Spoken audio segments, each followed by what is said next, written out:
ela, essa figura de mulher forte que gerou esse povo brasileiro dentro dessa espiritualidade coletiva. Então, é muito significativo essa coincidência. Está em mim, farei o mundo ver, é maravilhoso viver.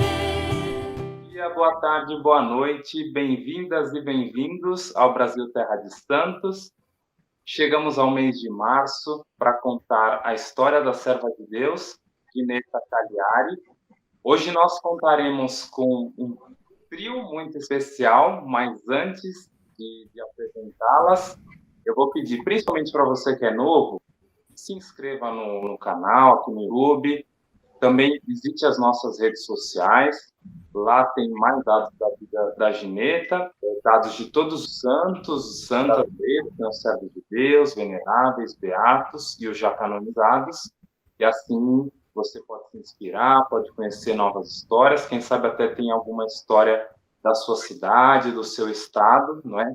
Que possa te inspirar nessa caminhada da fé. Bom, já que eu produzi esse trio, então eu vou chamar aqui, vou pela ordem alfabética, né, para ninguém ficar incomodado. Então, nós temos a Isabel, a Nives e a Regina. Então, primeiro eu vou chamar a Isabel. Bom dia, Isabel, bem-vinda. Se apresente um pouquinho. Bom dia, Fábio, Isabel. Eu sou uma focolarina.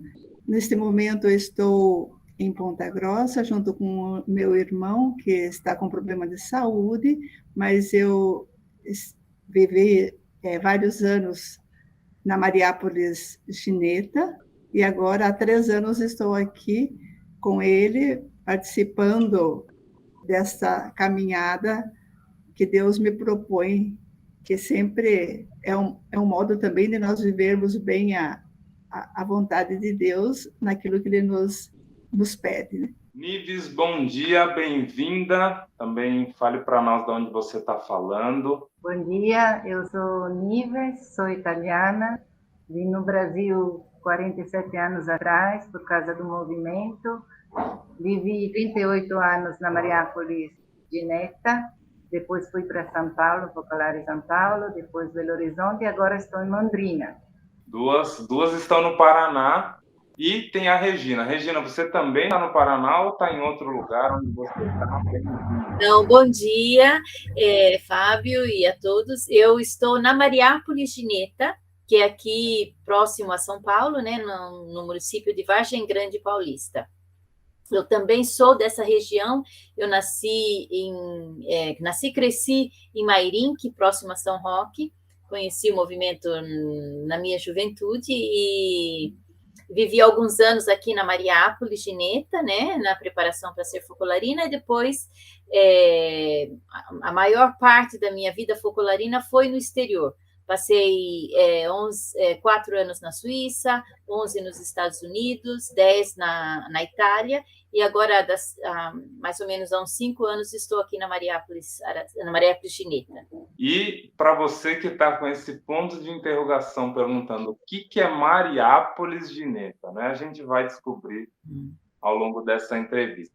Então, Regina, começo contigo, né? A nossa história começa em 15 de outubro de 1918, data do nascimento da serva de Deus Ginetta Cagliari. Qual é o contexto que ela nasce? Como era a família? Da onde ela é? Porque tem um nome diferente, não é? Um nome brasileiro, um nome português. Da onde ela é? Como que era o contexto ali onde nasce Ginetta? Ginetta nasceu em Trento, na Itália, uma cidadezinha no norte da Itália, em uma família católica muito boa, bem praticante, né? Ela tinha 3 irmãs, ela é a segunda, uma irmã Lívia, a mais velha, Ginetta e Gisele. Elas, e a mãe e o pai, mas elas perderam o pai muito cedo. Ginetta tinha 14 anos quando o pai dela faleceu. E, naturalmente, ela nasceu em 1918, né? Então, a adolescência dela, a juventude, pegou aquele período antes da guerra. Por causa da morte do pai também, elas tiveram que começar a trabalhar cedo, né? Mas Gineta teve uma infância muito saudável, muito normal, né? E ela era, já desde pequena, tinha assim essa atração pelas coisas da religião. Tanto que a mãe dela dizia, essa é aquela que mais se assemelha a mim, porque a mãe também era muito interessada, né, nas coisas da igreja. E esse interesse que ela tinha pela religião é que, durante o catecismo, uma freira falando, né, sobre a santidade, sobre a virgindade, né, disse que as pessoas que se mantinham virgens pelo reino, né, para seguir Jesus nessa condição de vida, quando chegavam ao paraíso, iam seguir o Cordeiro em todo lado no paraíso, cantando para ele um hino muito lindo. E essa imagem deixou uma marca no coração de Gineta, tanto que ela sempre nos contava essa coisa da sua infância, né? Porque ela sentiu esse desejo também de seguir o Cordeiro cantando esse canto, né? Então, vamos dizer assim, os primeiros sinais de uma chamada à vida religiosa. E só para contextualizar essa Itália, não é, do começo do século XX, ali em 1919, o finalzinho da Primeira Guerra Mundial, né? Nesse período, até a Segunda Guerra Mundial, na Itália cresce, nasce, se consolida o fascismo, né? Então, não era nada simples, nada simples estar naquele contexto. Ainda estamos bem antes do Concílio Vaticano II, então a fé é entendida ainda, é vivenciada de uma maneira diferente depois, não é, do que nós temos do Concílio Vaticano II. Então, já ter esses traços, né, de querer, de ter uma predisposição para a consagração, de viver uma vida de fé de uma forma intensa, ainda que ela fosse muito jovem, já não é algo simples naquele contexto. E aí, Nives, te coloco nessa conversa porque, como a Regina disse, tem uma infância muito ligada à fé, mas uma infância simples, uma infância comum, uma infância, uma juventude comum, não é? E ali, por volta dos 25, 26 anos, ela conhece um grupinho ali que está fazendo algo de diferente, não é? Algo que ela julgou quase que revolucionário, ainda que estivessem fazendo uma coisa muito simples. Então, como é que esse encontro com esse grupinho, né? Aí a gente também introduz um pouco de quem é a Chiara Lubich, não é? Que é fundamental na vida de Gineta para ela construir essa personalidade. Enfim, como que é esse período de encontro com esse grupo e, afinal, o que esse grupo fazia de tão diferente, que despertou tanto interesse na Gineta? Sim, Gineta encontrou Chiara. Chiara tinha já um grupinho de amigas com as quais dividia essa nova descoberta que Deus as amava imensamente, depois de ter experimentado que todos os ideais estavam desmoronando por causa da guerra, né, desse período tão difícil, nada ficava em pé, né? E elas quiseram fazer o tudo da vida delas, essa escolha de Deus, né? E Gineta tinha essa irmã, Gisela, que participava, tinha conhecido Chiara. E um dia Gisela falou para ela que essas amigas tinham tinham aberto os armários, tinham colocado tudo no chão, tinham se dividido as coisas, fazendo uma comunhão de bens, né, das roupas, de tudo aquilo que era necessário também para os outros, e tinham distribuído e para os pobres, né? E Gineta ficou encantada e ela disse: e daí assim sim que vai mudar o mundo, desse jeito, né? E então quis conhecer Chiara, né? E ficou impressionada de ver como elas viviam realmente para os pobres, que eram numerosíssimos naquela época, né? Então elas pediam coisas para o Eterno Pai e chegavam, eram sacos de farinha, sacos de arroz, sacos de... E daí ela foi para casa, né, de neta, abriu, pegou aquilo que tinha em casa, levou, mas quando viu que era pouco demais, entrou numa igreja e pediu um trabalho, né, para Deus, e não chegou. Daí pediu outra vez, não chegou. E daí ela disse, mas como eu posso ajudar a Chiara se não tenho nada para poder dar? E nessa terceira vez encontrou um trabalho que permitiu a ela de realmente ajudar. E a partir daquele momento ela nunca mais deixou Chiara, se foi morar com ela, né, com elas, e seguiu Chiara. E continuo ainda com você, Nives, para trabalhar um pouco melhor disso, porque, primeiro, tem o ponto revolucionário é justamente isso, não é? Jovens que abrem a gaveta e repartem aquilo que tem. Porque, como eu falei, estávamos nessa lógica do fascismo, e o lema do fascismo italiano era justamente esse: eu não me importo. Né? Então, não me importo com o outro, não me importo com quem está sofrendo, com o que está acontecendo. Então, um grupo de meninas, né, jovens, que começa a fazer isso numa sociedade como aquela, não é? É muito, muito, muito revolucionário. Mas esse grupo não se destacava somente pela questão do compartilhar. Também ali nascia uma espiritualidade, não é?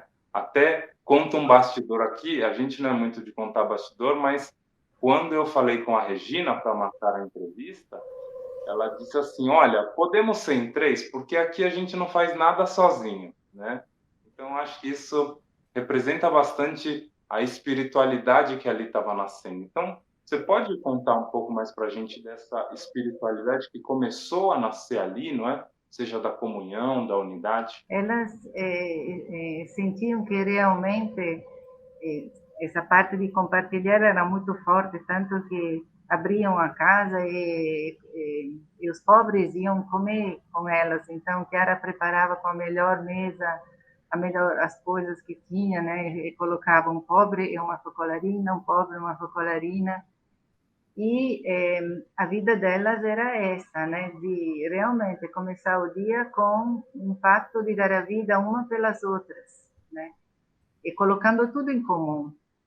Porque tinham descoberto que se Deus é pai, os homens são filhos e são irmãos, né? Então elas sentiram que deviam dar a vida para que todos sejam um, porque aquela oração que elas meditaram nos refúgios quando tinha guerra, que abriam o Evangelho, e liam a palavra e viam que a palavra não era só para ser meditada, mas ser vivida, elas começaram a colocar em prática. Então, cada palavra tinha esse peso de vida, né?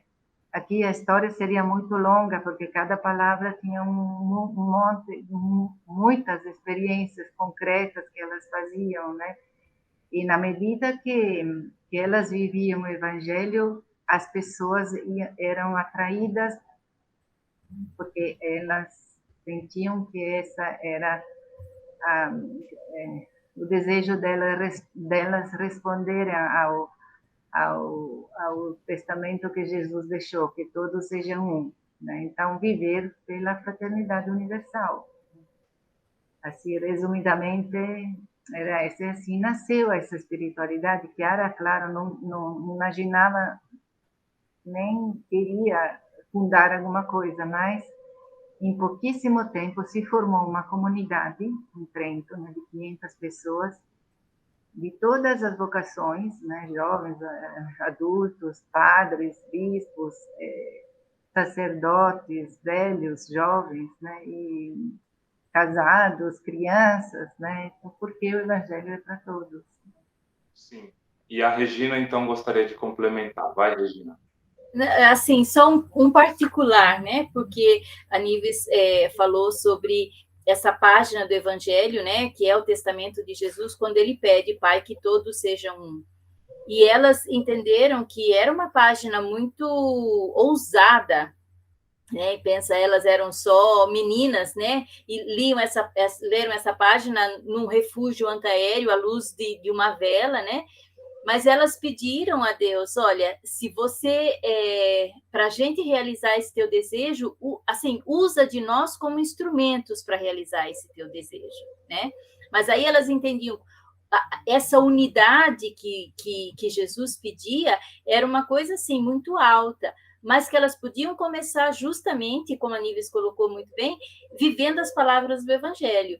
Ama o próximo teu como a ti mesmo, amai-vos uns aos outros, tudo aquilo que fizeram ao menor dos meus, e era isso que elas praticavam. Porém, tem um momento, dizendo também dessa expansão que depois chegou, né, no mundo inteiro, um momento na festa de Cristo Rei, no final do ano, né, em novembro, tinha uma oração, né, elas estavam na missa e tinha uma oração que dizia assim, pede e eu te darei até os confins da terra, né? Então, foi isso que elas pediram, que a gente possa ser esse teu instrumento de unidade até os confins da terra. Né? E aí era o amor que propagava essa nova vida, né? Essa nova realidade de amor recíproco, de unidade, dessa fé incrível no amor de Deus. Tanto que elas diziam, né, essas primeiras, que entre elas Gineta, a irmã dela e tantas outras, eram umas 15 mais ou menos, moças, elas diziam que se elas tivessem morrido durante a guerra, elas gostariam de ser todas sepultadas num único túmulo, e ali escrito, e nós acreditamos no amor. Sim, e Isabel te coloca na conversa também, porque por acreditar no amor, elas, né, entenderam que também precisavam atravessar não só cidades, não só países, mas também o oceano, né, e chegaram ao Brasil. Como é digamos assim, essa decisão, não é? Essa inspiração de que as Américas também precisavam daquele movimento, né? Precisavam também beber, né, dessa fonte evangélica que aquele grupo estava se formando, e como Gineta vem parar, né, nesse grupo, como que ela chega até aqui ao Brasil. Sim, como a Regina e a Níveis falaram, o movimento foi se difundindo, começou-se elas viverem ali naquele pequeno grupo, mas em pouco tempo eram já 500 pessoas na cidade que viviam essa espiritualidade, esse amor, e foi se difundindo na Itália, na Europa, e até que, um certo momento, Chiara, que tinha iniciado tudo isso, viu que era o momento também de chegar a ir além do oceano, né? E escolheu entre aqueles primeiros que iniciaram junto com Chiara, que também, nesse tempo, iniciaram também os jovens, os rapazes também conheceram essa espiritualidade e começaram a viver, a dar impulso a toda essa vida. E Chiara, e com todos ali, se colocaram à disposição 4 rapazes e 4 moças que vieram para o Brasil. Eu acho que a Regina pode explicar melhor do que eu como foi esse início, essa chegada aqui no Brasil. Sim, antes de partir, porém, né, tem esse particular, que dirigindo-se era Gineta e outras 3 focolarinas, e Marco Tetila, que era o primeiro focolarino, né, homem, que vieram para o Brasil. Eram os 2, Gineta e Marco, eram assim, os responsáveis, vamos dizer, desses grupinhos, né? E, só que Chiara, dirigindo-se a Gineta, disse: eu não te dou um crucifixo de madeira, de ferro, como muitas vezes os missionários levam em terra de missão, mas eu te dou o crucifixo vivo, que é esse nosso amor a Jesus abandonado, Jesus crucificado e abandonado, né? Que é uma outra pérola, vamos dizer assim, da espiritualidade, da unidade, né? Porque o preço para pagar a unidade entre os homens e Deus, né? Que tinha sido rompido com o pecado original, foi Jesus e a morte de Jesus na cruz. E naquele grito, né, de Jesus, meu Deus, por que me abandonastes? Chiara, no início ainda do movimento, tinha entendido que esse era o momento mais onde Jesus sofreu mais, né? Então, elas pegaram esse aspecto da paixão de Jesus, essa dor espiritual, como, vamos dizer assim, né, o preço para pagar pela unidade. Então, ela deu a Gineta, Gineta, leva esse crucifixo vivo ao povo brasileiro. Né? E assim, Gineta fez a viagem de quase um mês de navio, né, porque eles vieram de navio, e quando chegou em Recife, foi a primeira cidade onde eles se fixaram, porque já um ano antes tinham passado, já existia uma pequena comunidade ali, dos focolares, e quando Gineta chegou e se deparou com a realidade brasileira, para ela foi um grande choque pela pobreza, né? por constatar a desigualdade social que existia, a fome que transparecia no rosto das pessoas, né? A falta de dignidade. Então, para ela foi muito forte, porque mesmo vindo, né, da situação de guerra que elas viveram, a pobreza, os pobres, mas não chegava a esse extremo. Ela dizia, eu não, pensando aquilo que eu vi no Brasil, eu não conhecia a pobreza na Itália. Né? Então, ela se pergunta como poder ajudar, o que fazer, né, para dar uma resposta a isso. Então, Gineta sempre se colocou nesse de buscar as soluções, né, para esses interrogativos, vamos dizer, no Evangelho. Então, esse ama o próximo, teu como a ti mesmo, né? Tudo aquilo que pedirdes ao Pai, Ele vos dará, né? E sobretudo, visualizar, enquadrar nessa situação dentro daquele grito de Jesus abandonado. Era aquele crucifixo vivo que ela encontrava aqui, né? E Gineta foi sempre muito concreta, muito, né, assim, imediata. E começou justamente, primeiro, com a fé a pedir, né, para aquilo que precisavam, para as pessoas que precisavam, mas também de ajudar, de pedir para quem tinha mais, de compartilhar a comunhão de bens, aquela experiência forte que elas tinham feito de comunhão de bens no início do movimento, se repetiu aqui também no Brasil, né? Então, era esse amor ao Jesus abandonado, essa fé nas palavras do Evangelho, que foi pautando, né, a vida de Gineta e daqueles porque naturalmente a comunidade cresceu e onde tinham os problemas, né, da nossa sociedade, né, da pobreza, né, elas foram procurando dar respostas. Cada comunidade que se abria em Recife, depois em São Paulo já tinha uma pequena comunidade, né, tinha sempre essa ação social também para dar resposta. Mas não era só isso, porque Gineta dizia, não basta dar um pacotinho, né, de fazer caridade, a gente tem que formar homens novos, porque essa é a resposta, né, de criar uma mentalidade nova entre as pessoas, para que exista comunhão, para que se possa ir buscar também através dos meios, com os políticos, no sentido assim, né, é um direito do cidadão. Então, vamos conscientizar as pessoas para que eles também se autopromovam, para que eles também vão buscar os próprios direitos. Então, essa formação nova também, né? Era uma coisa que Gineta realmente tinha muito. De fato, aqui na Mariápolis, Gineta, mas lá em Recife, para iniciar de Recife, né, teve uma grande ação numa favela enorme nas imediatezas de Recife, que se chamava Ilha do Inferno, e depois de anos de trabalho da comunidade, do movimento, passou a se chamar Ilha Santa Terezinha, porque mudou, né, a face desse lugar.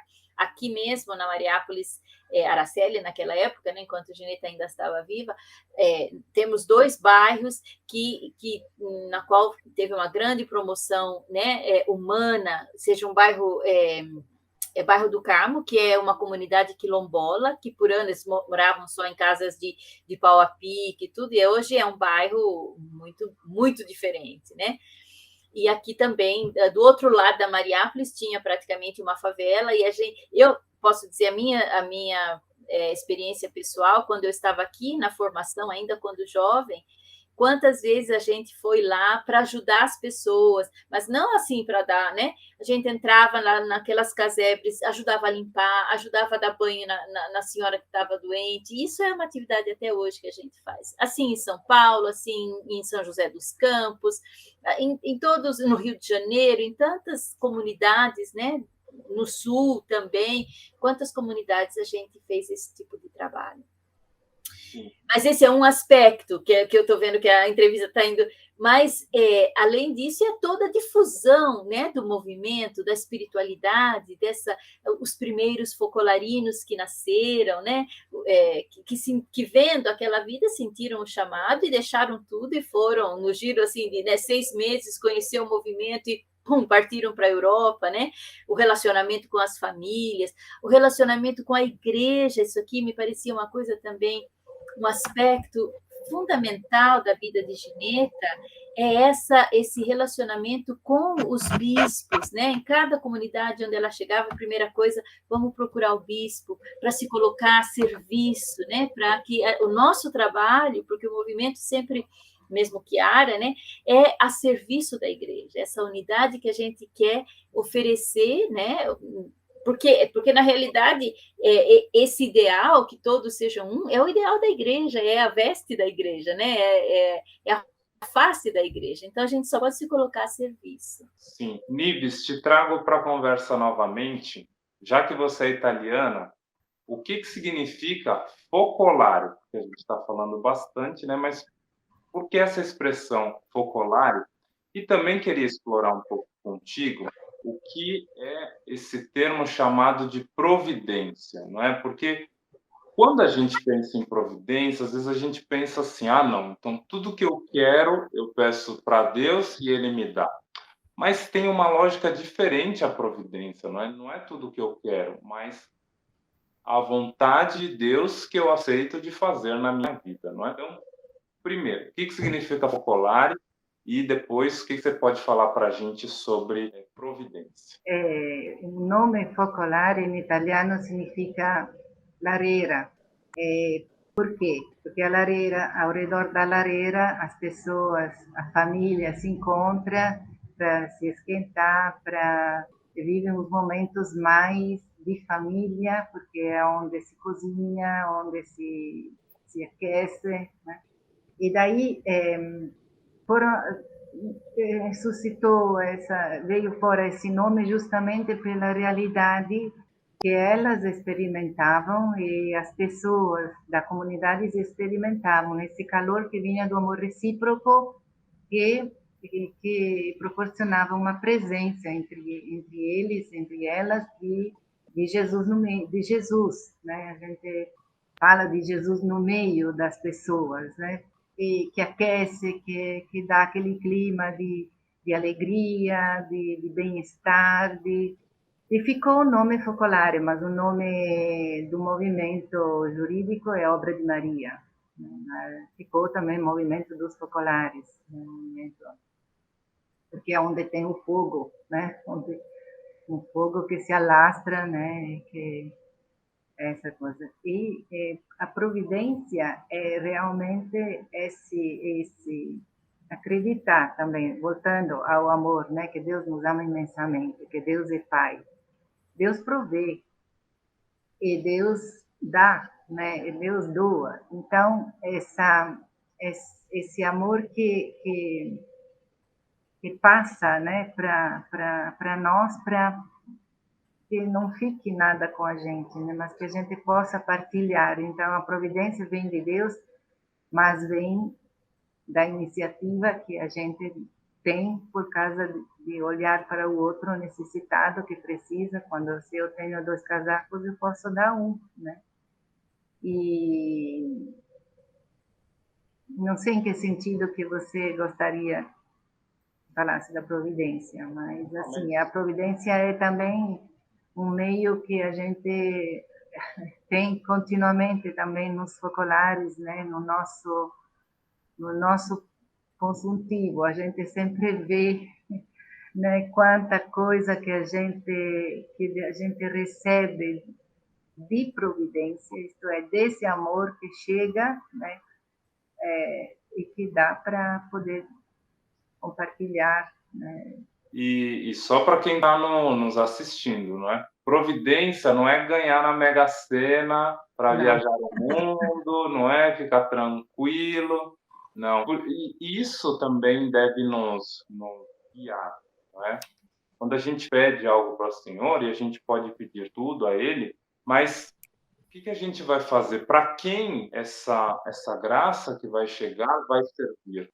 Para o nosso egoísmo, não é? Para os nossos desejos, ou para o próximo, não é? Ou para o nosso irmão, nossa irmã, principalmente aqueles que mais sofrem, não é? Eu acho que esse é um grande ponto, porque eu sei que às vezes a gente pede coisas assim, digamos, individuais. Claro, a gente pede tudo para o Senhor, Ele é Pai, mas de fato a gente tem que começar a fazer esse movimento da vida de pedir que nós sejamos instrumentos para o outro, não é?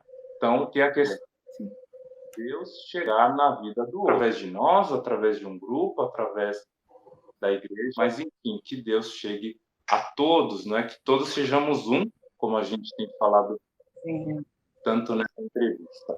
Isabel, te coloco de novo na conversa. Agora eu quero entender o que significa Mariápolis, né? E te faço também outra pergunta em relação a isso. O movimento dos focolares acredita não só que as pessoas, não é, devam ter o carisma, a vocação, mas também os terrenos, não é, onde esse trabalho será feito. O que significa isso, né? Então, o que é uma Mariápolis? E como é esse entendimento que aquele terreno também, digamos assim, é vocacionado para aquele trabalho? Sim.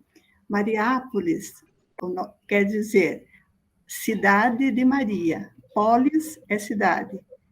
Cidade de Maria. Então, Chiara,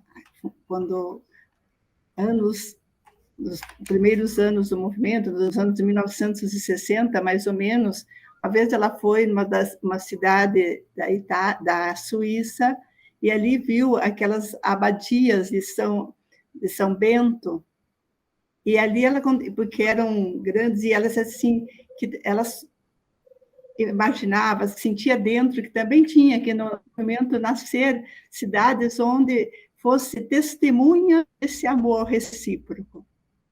Então, foram nascendo essas cidades de Maria.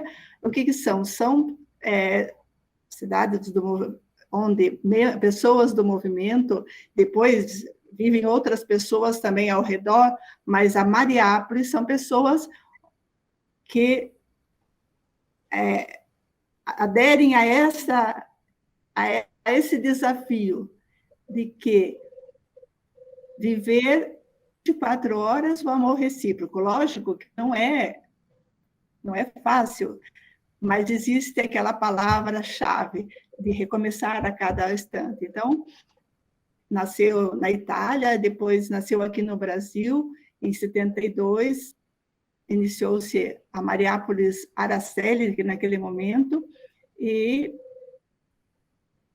tem toda essa história que Gineta viveu em primeira pessoa, porque a um certo momento, Gineta já estava aqui há alguns anos, e Chiara disse, mas nós precisamos fazer nascer um centro do movimento aí em São Paulo. Gineta estava na Itália num encontro, e Chiara disse, Gineta, precisamos fazer nascer um centro do movimento em São Paulo.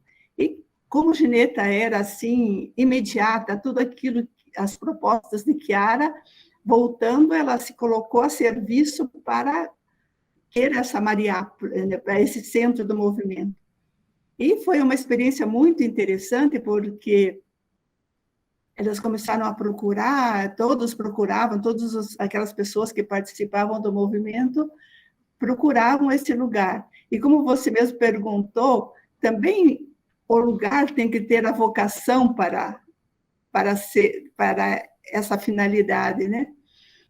E então aconteceu que tinha uma pessoa, apareceu uma propriedade em São Paulo, uma casa, que tinha todos os requisitos naquele momento que se esperava. Então, se procurou os meios para também dessa comunhão de bens entre os membros do movimento para adquirir essa propriedade, para alugar essa propriedade. E estava tudo certo. No dia que ia ser assinado o contrato, essa pessoa telefonou o proprietário e disse que não queria mais fazer esse contrato com elas, porque tinha uma pessoa que precisava mais. E Gineta ficou muito adolorada, mas o que ela pensou? Que ali também era o momento de amar a cruz, a Jesus abandonado, e dizer sim. Ela, mesmo se estava muito adolorada com aquela situação, com aquilo que aquele senhor tinha, que tinha, mais ou menos, assim, parecia traído aquele combinado, né? Ela voltou para cá, ela voltou ao quarto dela, encontrou uma estátua de Nossa Senhora que ela tinha ganho de Chiara, e para ela significava muito. Ela disse assim: eu não posso me vingar dele como se vinga o mundo, eu tenho que fazer uma vingança de amor. Então, é isso que me representa muito, é muito importante para mim, eu vou fazer um presente. E ali ela tinha também ganho uma caixa com rosas, e ela então confeccionaram um belo pacote de presente e levou para esse senhor, né? Então, era sempre essa...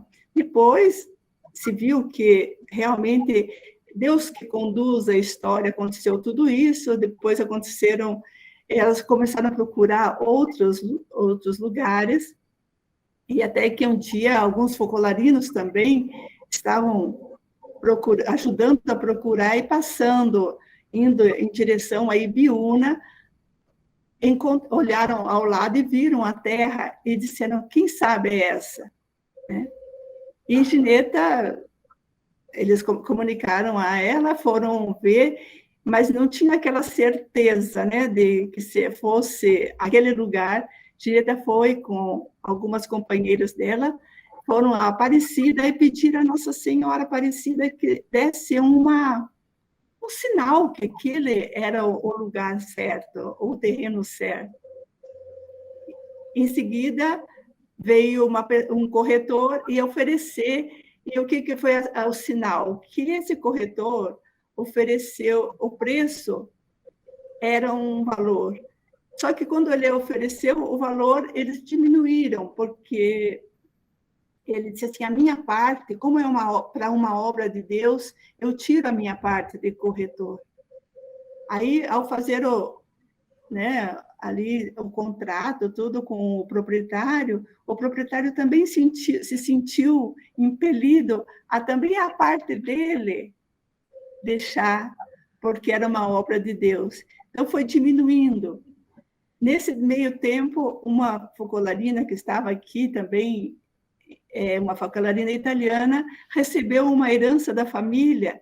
Então, desse pedido à Nossa Senhora Aparecida, as respostas começaram a chegar, né?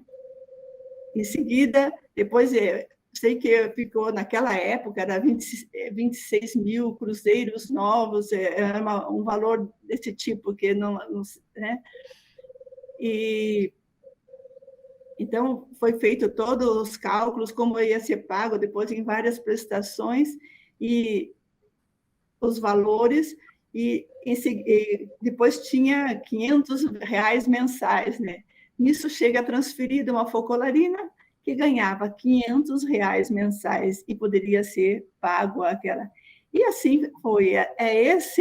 Né, essa vocação, né, responde com, né, com coisas materiais, mas é o amor de Deus que sinaliza que para uma obra de Deus. Ele realmente, a gente vê nesses anos todos o quanto tudo que aconteceu na Mariápolis Araceli, que hoje Gineta, fruto desse amor incondicional de Gineta, mas também desse acreditar que Deus cuida de cada coisa. Lógico, temos que nós fazermos a nossa parte de trabalhar, de bater a porta de Deus, né? Se bater e bater e vos será aberto, nessa vida constante da palavra. Eu acho que, não sei se eu satisfiz com essa resposta. Sim, com certeza. E, Regina, ainda falando das Mariápolis, eu acho que tem gente que ficou com dúvida, que ficou com vontade de conhecer as Mariápolis, não é? Então, localiza para a gente, por gentileza, no Brasil, aonde a gente pode encontrar grupos estabelecidos do Focolare, as Mariápolis, onde estão? Porque você está em uma, né? Sim, aqui no Brasil são 3 Mariápolis, né? Tem a Mariápolis Gineta aqui, próximo a São Paulo, em Vargem Grande Paulista. Tem a Mariápolis Santa Maria, em Recife, né? Que fica na BR Paraíba-Recife, muito próximo a Recife, uma meia hora de Recife. E tem a Mariápolis Glória, que fica em Belém do Pará, também próximo à cidade de Belém, não próprio na cidade, mas né, nos arredores da cidade de Belém. Essas são as 3 Mariápolis. Depois, praticamente em quase todos quase todas as capitais, temos também os focolares, né? Os focolares femininos e os focolares masculinos, né? Então, Recife, João Pessoa, Maceió, e vai descendo, né? Manaus, Belém, Palmas, em Tocantins, aqui em São Paulo temos em Bauru, em São Paulo, aqui em Vargem Grande, no sul, Londrina, Florianópolis, Porto Alegre, Curitiba, Rio de Janeiro, Espírito Santo, em suma, praticamente, né, são muitos focolares, Óbidos, né, em Belém, na região norte, No Pará. também, no Pará, Paragominas também, no Pará. O que eu deixei? Teresina, sim, Então, uma certeza que fica, se alguém quiser encontrar esse amor vivido 24 horas, tem próximo da sua casa aí, algumas centenas de quilômetros. Belo Horizonte, né, também no centro do país. Brasília, naturalmente, no nosso centro nacional. E continuo com você, Regina, porque Gineta chega, não é, e percebe que não é só o lugar que tem que mudar, mas as pessoas, não é? Então, precisa de pessoas novas para que exista uma realidade nova, não é? E quando a gente fala de pessoa nova, né, ou renovada, a gente lembra sempre de juventude, né? Qual a relação dela com a juventude, com o jovem? Olha, eu vou dizer uma pequena experiência minha, né? Porque eu conheci a Gineta quando eu tinha 17 anos, né? Então, eu fiquei muito impressionada, né, com a figura de Gineta, com esse amor que ela transmitia. E me fascinou. Então, eu procurei participar sempre dos encontros para me nutrir dessa sabedoria que ela também ela nos transmitia, né? E era sempre também um relacionamento pessoal com Gineta, né? Mesmo que era um grande grupo, mas sabe, naquela época também a gente não tinha todos esses meios, mas a gente se comunicava muito por carta. Então, eu mesma, né, depois de ouvir Gineta falar várias vezes, dava um retorno para ela, né? Olha, Gineta, isso aqui me tocou, quero viver assim. E ela sempre nos dava força, né? Um pequeno particular, eu tinha, crescendo, né, adolescente, tinha um problema com meu pai, porque meu pai tinha um problema de bebida, né, de chegar em casa bêbado. Então, eram umas coisas que me feriam muito, né? Eu me lembro uma vez escrevendo a Gineta, dizendo, mas eu não consigo entender o meu pai, eu não consigo entender por que eu tenho que sofrer assim, né? E Gineta me respondeu quase imediatamente, dizendo, mas, Regina, é Jesus abandonado, é o grito de Jesus abandonado. E Jesus abandonado a gente não entende, a gente ama. né? Então, era aquela formação que vai transformando por dentro a gente, né? Mas eu gostaria de passar para responder sobre a juventude a Nives, porque ela, né, por muito tempo trabalhou com a juventude, ela também fez parte da minha formação. Então, gostaria que ela respondesse, porque ela tem muita experiência nisso. Sim. Desde 1973, na Mariápolis, Araceli, tinha já uma casa onde algumas jovens que se chamavam GEM, porque era o nome de Geração Nova, GEM, Geração Nova. A segunda geração do movimento Focolare eram os jovens, né? Depois a GEM 3, que são a terceira, o GEM 13, e a quarta, que são os pequenos, né? E então tinha essa casa, né, onde a gente passava um ano, né, de formação, trabalhando, ajudando a construção da Mariápolis. Em 1983, Gineta me pediu, né, de acompanhar a formação, né, de uma das casas. Né. E eu me lembro que a experiência era tão viva, que atraía muito as jovens. Né. Então, em certo momento, abrimos uma outra casa, foi a terceira casa, depois a quarta, e eram tantas os pedidos, né, de poder vir na Mariápolis, que eu um dia fui de neta, não dá mais, não tem mais lugar. Será que a gente fala para elas de vir o ano depois, né, o ano seguinte? E ela disse, de jeito nenhum. Vamos ver como a gente pode fazer. Então, numa das casas tinha um sótão, né, onde tinha a caixa d'água, material de construção, muita coisa assim. E a gente foi esvaziar esse sótão, colocamos os colchões no chão e a gente ficaram ali, né? E porque preferiam, né, fazer isso do que renunciar por um ano e ir no ano seguinte, né?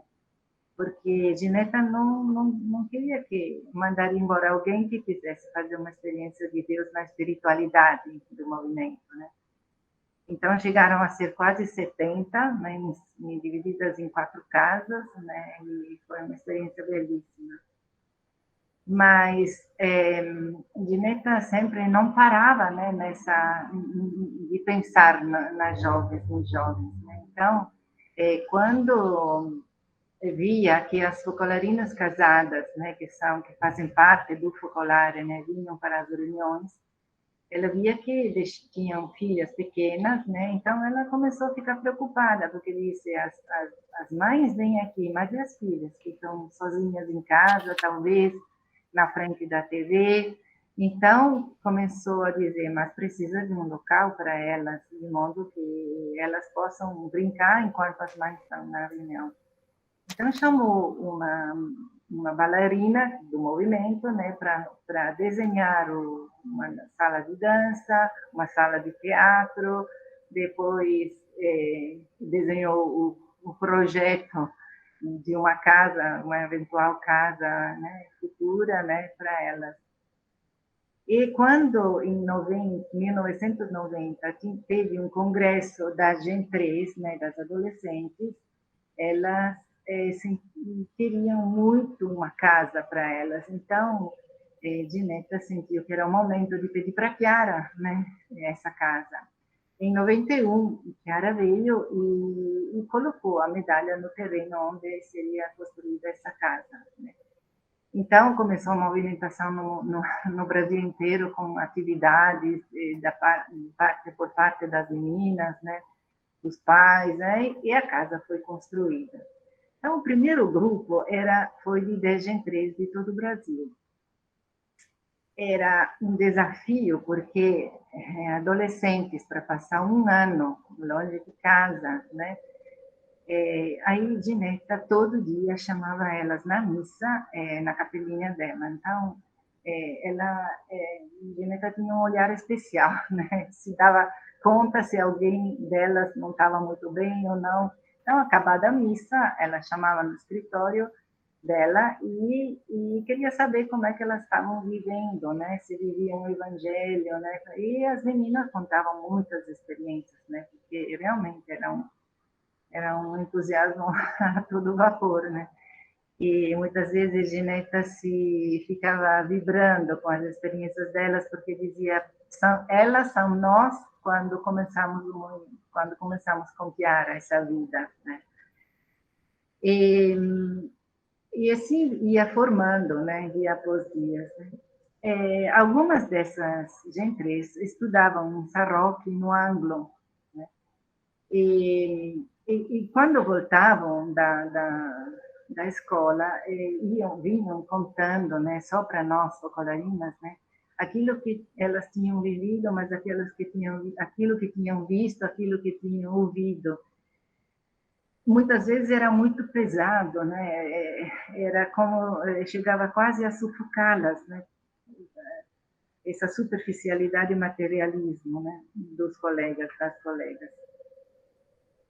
E um dia uma delas, né, voltou chorando, dizendo que tinha perdido a pureza de tanta coisa feia que tinha ouvido. Então eu fiquei preocupada, né? Então fui falar com Gineta e disse: será, Gineta, que não é o caso de que elas mudem de escola? Também com relação à responsabilidade com os pais, né? E depois, Gineta, seria muito bom que você escute essas coisas que elas ouvem, né? Assim elas se esvaziam, ficam mais tranquilas, né? Aí Gineta me olhou e disse: mas, não, se são coisas feias, eu também não quero ouvi-las. Se faz mal para elas, faz mal para mim. Eu fiquei impressionada pela integridade de Gineta, uma pessoa que era companheira de Chiara, já com idade, né? E essa firmeza, né? E saber que não adiantava, né?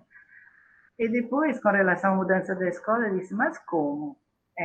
A gente quer tirar elas quando elas têm dentro delas um carisma que é a unidade, que leva a Deus as pessoas. Elas não devem fugir, elas devem ser protagonistas dessa vida que elas têm e pegar a chance para passar aos colegas. Então, chamou elas numa salinha e contou a elas muitas experiências dos primeiros tempos, muitas experiências de como elas estavam vivendo o Evangelho. E eu percebi como realmente a resposta para elas era viver a sabedoria, se encher de sabedoria. Assim, elas ficaram no ângulo. Porém, um dia, uma delas, voltando da escola, toda com medo, disse que tinha sido rodeada por um grupinho de colegas e a líder do grupo tinha dito para ela que se o dia seguinte ela não teria voltado, não iria vestida de shortinhos e sem manga, ela teria sido despida na frente de todo mundo, né?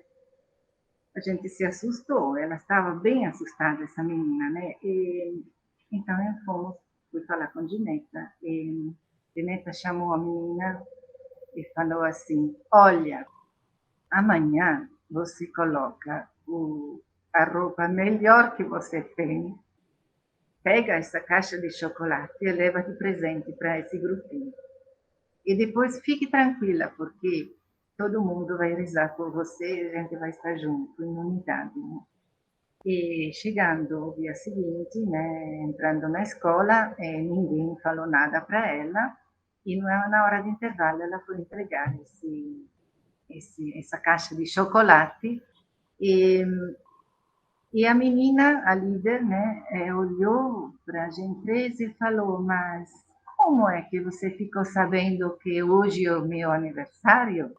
Aí fizeram festa com a caixa de chocolate, assim, e depois, no dia seguinte, a menina foi atrás da gente e disse: mas por que você é tão diferente? Me conte da sua vida. E foi um momento que a gente pôde colocar a vida, né, da vida Gen 3, do movimento, da unidade, de viver pelo mundo unido. E essa menina depois levou os diretores do Anglo, os colegas, alguns professores para visitar a casa Gen 3.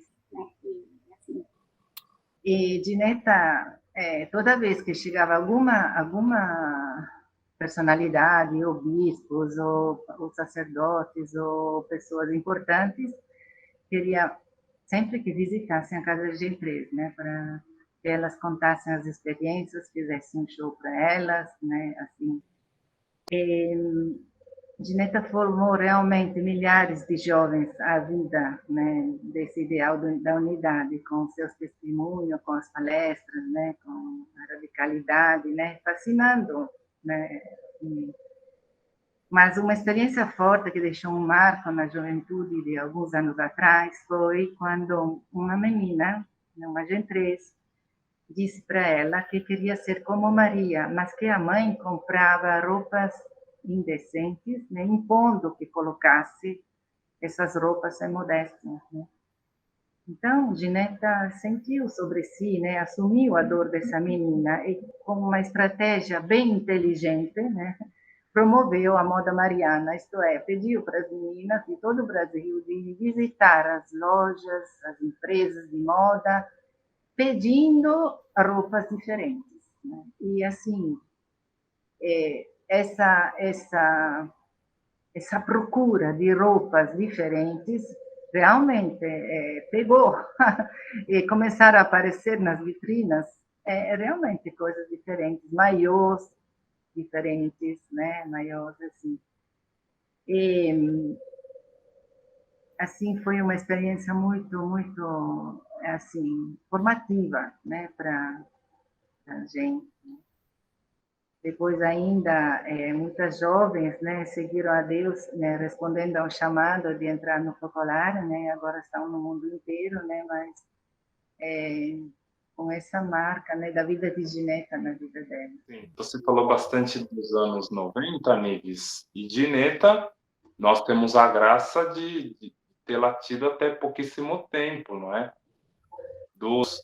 Das pessoas, né, que estão em processo de beatificação ou canonização, né? Ginetta é uma daquelas que chega ao século XXI mesmo, que tem a 2001, né? 8 de março de 2001. Então, como são esses últimos momentos da vida dela? Porque já é algo diferente. Ginetta é italiana, então ela poderia, em um determinado momento, dizer: olha, agora é hora de eu voltar para o meu país, não é? O trabalho aqui está consolidado, está feito, então, mas decide ficar, né? Decide entregar a vida totalmente até o último momento, né? Então, não sei quem de vocês poderia falar sobre esse momento final e também sobre as últimas palavras de Ginetta, que eu acho que nos dizem muito.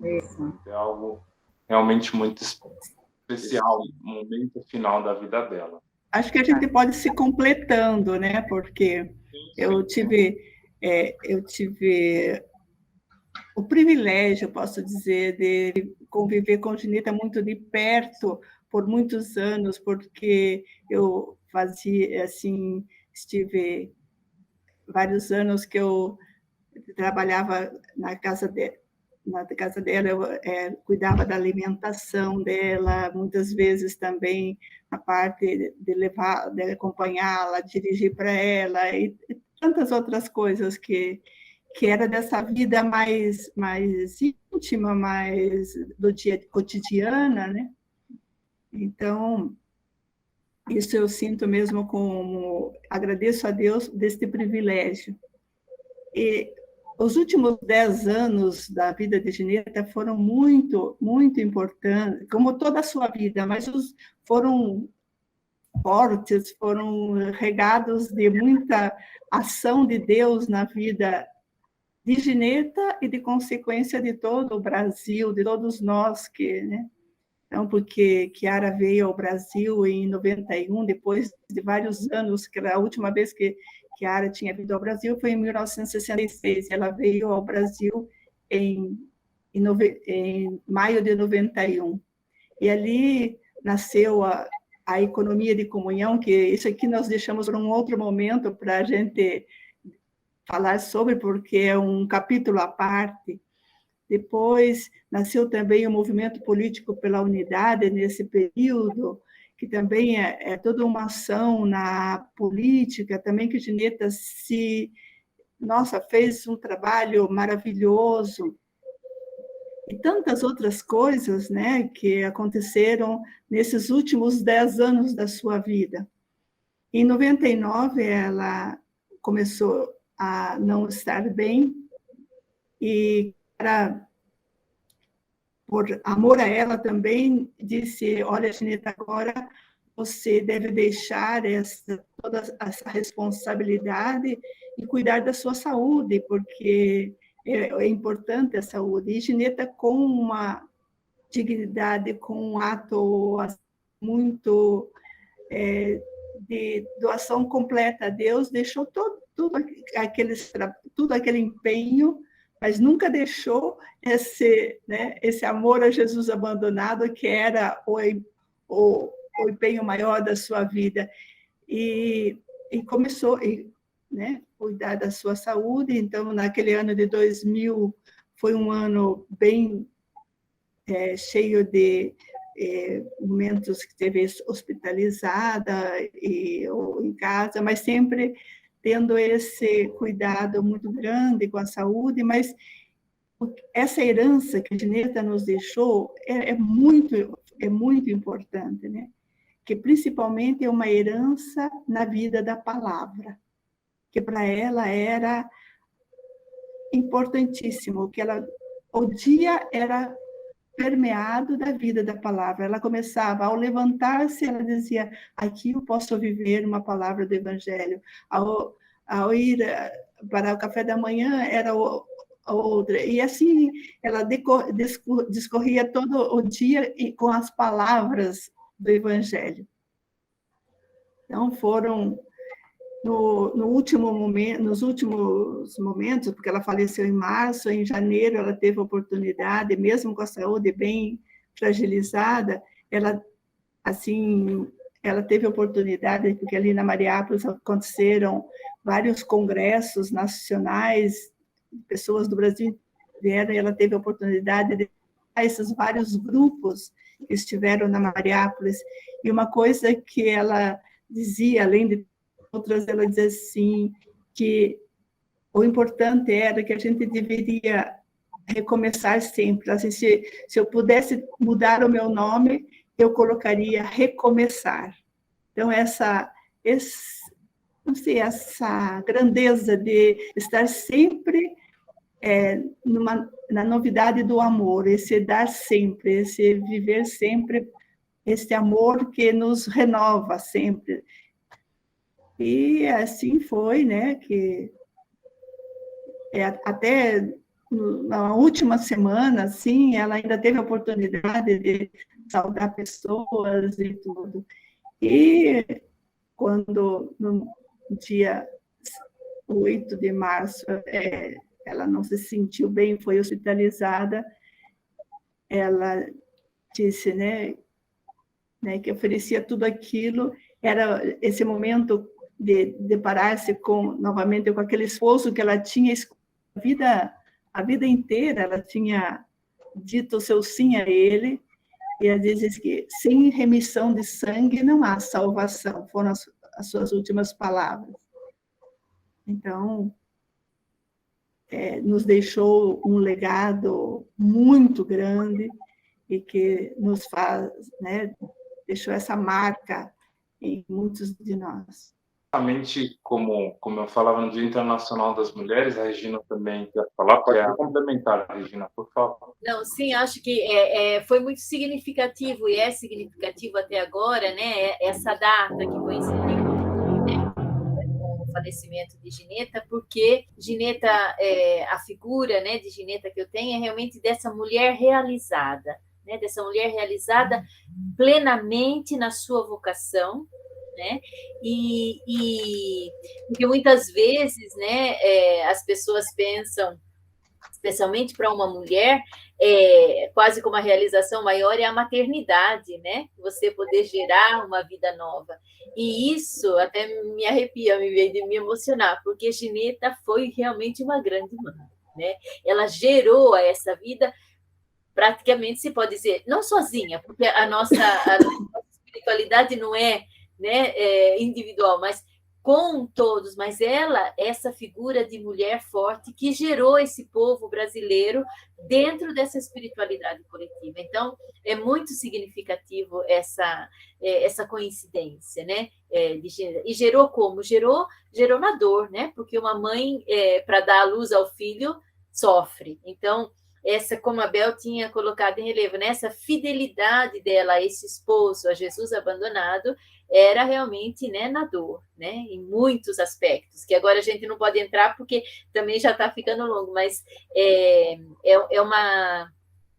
uma figura de mulher realizada que deixou essa herança para nós, como esse legado, né, que a gente procura levar para frente. Sim, e continuo contigo, Regina, para fazer a pergunta que a gente sempre faz no final de cada entrevista, eu vou fazer para as três naturalmente.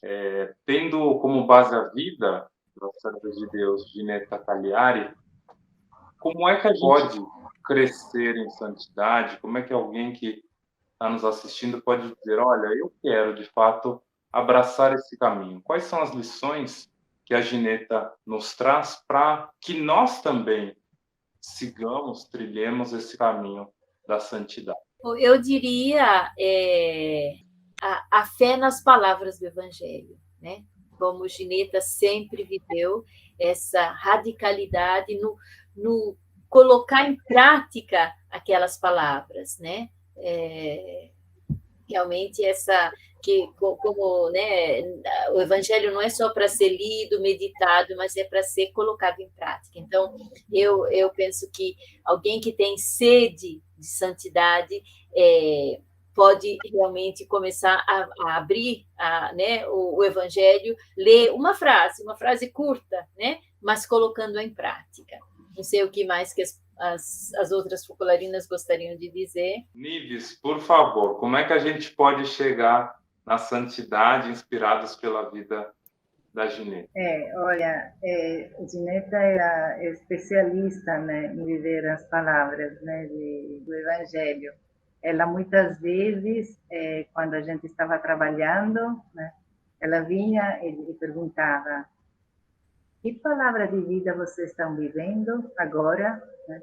E a gente ficava assim, né? Era um chacoalhão, porque às vezes a gente vivia, mas a gente percebia que a coisa mais importante era viver a palavra no momento presente, isto é, viver o momento presente, porque ali tem a graça de Deus, né? A santidade se alcança no momento presente, não pensando no passado ou se projetando no futuro. Isabel, como é que a gente pode chegar na santidade?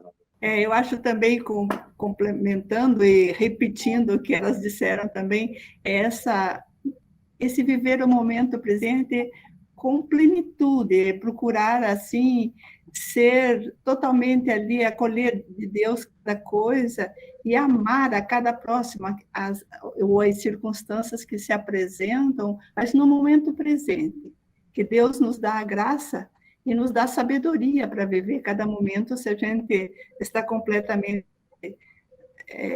a fazer a vontade dele, vivendo as suas palavras, né?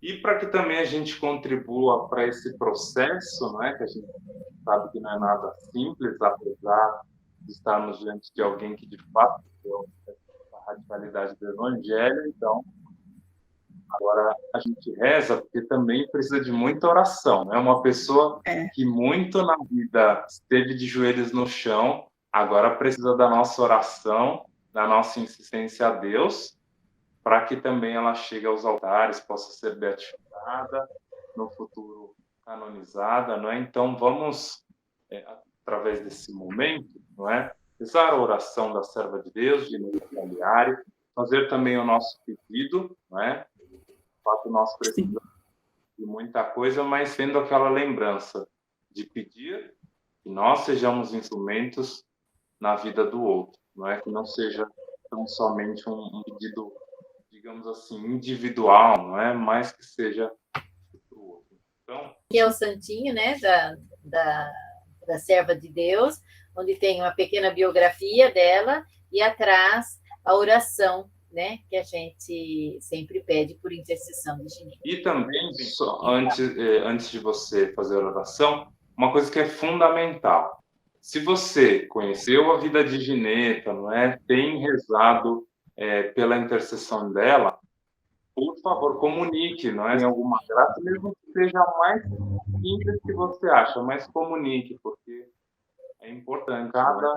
Cada graça certamente conta, claro que depois são necessários os milagres devidamente comprovados, mas é importante, não é, que a igreja também tenha esse conhecimento de quantas graças, né, são alcançadas através da vida da Gineta. Então, agora vamos à oração. Santíssima Trindade, que acendestes no coração de Gineta a fé incondicional nas palavras do Evangelho e na providência divina, bem como grande caridade e ardente zelo pela realização do testamento de Jesus à unidade.